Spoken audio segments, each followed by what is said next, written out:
Masa pandemi sangat berpengaruh tidak hanya di dalam bidang perekonomian, namun sangat berpengaruh di dalam dunia pendidikan. Seperti kita ketahui, di saat siswa-siswi belajar di sekolah, mereka dapat menanyakan langsung materi pelajaran yang sulit mereka hadapi. Begitu pula dengan guru, mereka bisa melihat perkembangan putra-putri mereka, peserta didik mereka, dan mereka dapat bertatap muka langsung mengajarkan materi-materi yang disampaikannya.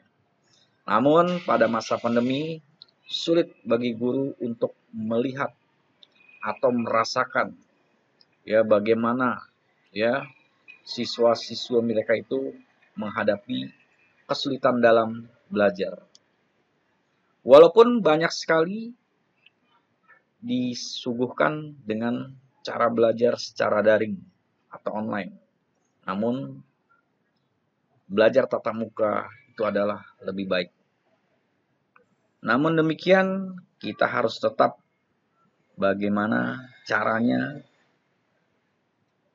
dapat memberikan pendidikan yang baik bagi putra-putri kita dalam belajar.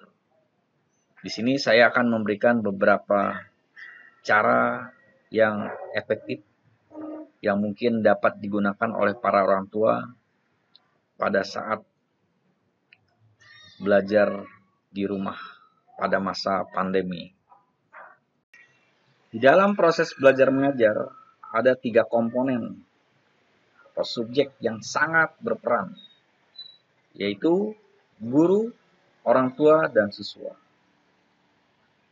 Mereka bertiga adalah yang dapat menentukan keberhasilan daripada proses belajar mengajar. Guru dapat berinteraksi langsung dengan siswa dan siswa juga dapat berinteraksi langsung dengan guru.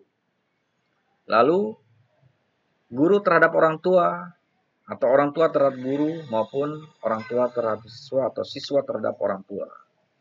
Apabila di dalam proses belajar mengajar tidak adanya keseimbangan antara ketiga komponen ini, maka proses belajar mengajar tersebut akan kurang berhasil. Dengan demikian, ketiga komponen ini harus sama-sama dalam satu tujuan agar tercapainya keberhasilan proses belajar mengajar. Pertama yang akan saya jelaskan di sini adalah waktu belajar yang dihadapi oleh siswa. Yang pertama, mereka belajar secara daring yang dilakukan oleh guru-guru mereka. Dan yang kedua, mereka belajar di rumah oleh orang tua, kakak maupun saudara yang mungkin dapat membantu mereka dalam belajar. Untuk belajar secara daring yang dilakukan oleh guru-guru mereka, mungkin di sini kita ketahui kendala yang kita lihat atau kita dengar dari berbagai macam media informasi banyak menghadapi kesulitan terutama dalam penggunaan kuota. Mungkin sebagian besar di wilayah Jakarta telah dapat melakukan proses belajar mengajar secara daring.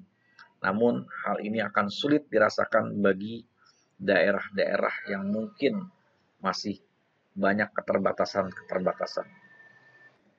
Oleh karena itu, di sini orang tua harus tetap mengawasi bagaimana putra-putri mereka di dalam penggunaan kuota. Karena saya melihat masih banyak orang tua yang mendiamkan putra-putri mereka hanya menghabiskan kuota untuk bermain game. Nah, ini jadi perhatian.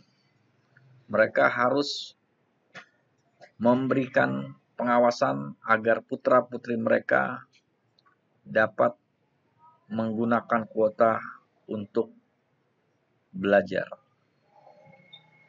Itu yang pertama. Jadi penggunaan kuota ini sangat penting.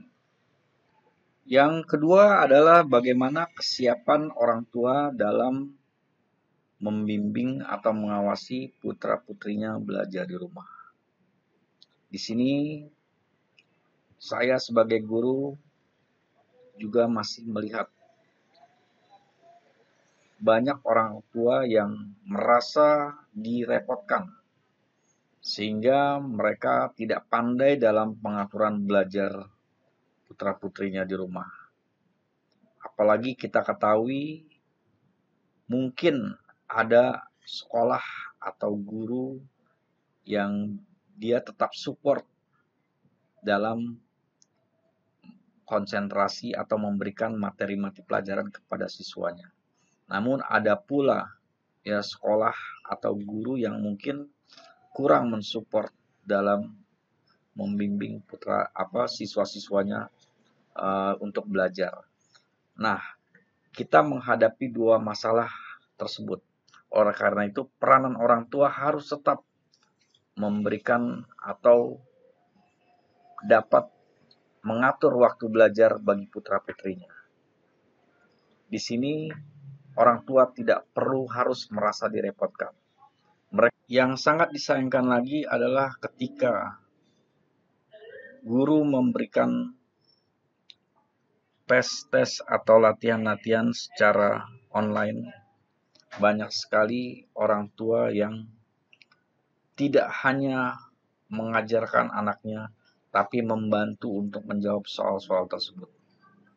Nah, ini sangat disayangkan karena apa yang diraih oleh putra-putri mereka atau nilai-nilai yang diraih oleh putra-putri mereka bukan murni atas dasar pikiran mereka. Seperti yang kita ketahui, yang kita terapkan di sini adalah tujuan belajar yang harus didasari oleh kejujuran. Oleh karena itu, siapkan mereka untuk dapat mengerjakan berbagai macam bentuk latihan-latihan dengan secara jujur atau secara mandiri. Itu yang harus dilakukan oleh orang tua.